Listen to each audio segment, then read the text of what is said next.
Hello Collision fans, welcome to the Scaroscope. I'm Fedora, and today we're going to be talking about the 2007 Stephen King adaptation of 1408. This movie stars John Cusack as Michael Enslin. Now, he's an author, he's got a lot of baggage behind him, and he's a very miserable man. And his job is basically to travel the country, going to these different locations that are believed to be haunted, and basically writing how he thinks of them and how haunted they aren't, and basically just sells that. It's a long call from his previous works as a serious author, but that's a life that he's left behind due to a tragic event in his past, which I won't go too much into because it's a bit of a plot event. But yeah, you can definitely see his character developing from that.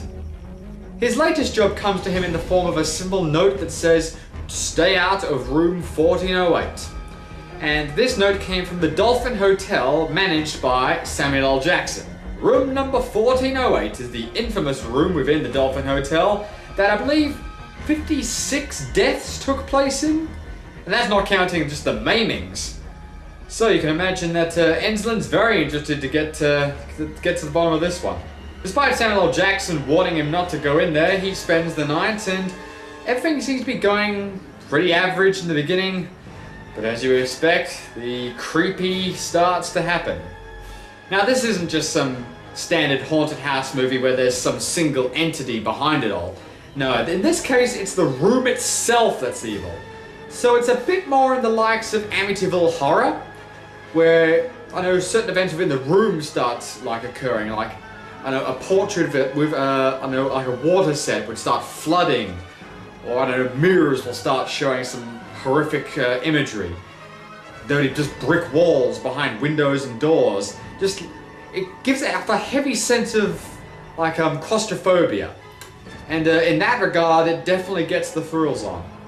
So the stretch of the movie is basically just showing us Cusack's past and how long he can keep his sanity while the room just torments him. Alright, let's get on to the pros. First of all, the acting is superb. I mean, you got John Cusack, you got Samuel L. Jackson, and that's pretty much it. There isn't much of a cast in this movie, and it really doesn't need it because, again, playing on claustrophobia, you don't need a whole lot of people in order to feel that, because what I see, the audience identifies himself through John Cusack, him being trapped in this room with no way to escape, like the horrors that occur around him. You live through that, and that's where the true fear comes from. You don't need a body count, you don't need a set of expendable red shirts. You just need this one man and the horrific experience that he goes through. Because that's a far more thrilling tale than anything else. As far as negatives go, nothing really stands out in that case. I mean, it's not a perfect movie by any case, but if I had to pick on one thing, I'd probably say it suffers a little bit from Stephen King-itis in the face of you don't know too much about the antagonist, in this case, why the room is as it is. I mean, most people would argue that's not necessarily a bad thing. I mean, most of the best things are left unexplained. But, I mean, it's just a thing that happens in a lot of his adaptations. It's just like, for instance, let's take It, for instance. You never learn what Pennywise is or what he really wants. He's just sort of there. And the room is very similar to that. I mean, sure, like I said, things are scarier when they're left unexplained, but under a little backstory wouldn't have gone too astray, I guess. And with that, that's pretty much all we have time for on Another Scaroscope tonight. So, I'm Fedora, and if you want to see more from me, you can always go to my channel, Splat in the Head 1, or you can check out some of the other great channels at Collision.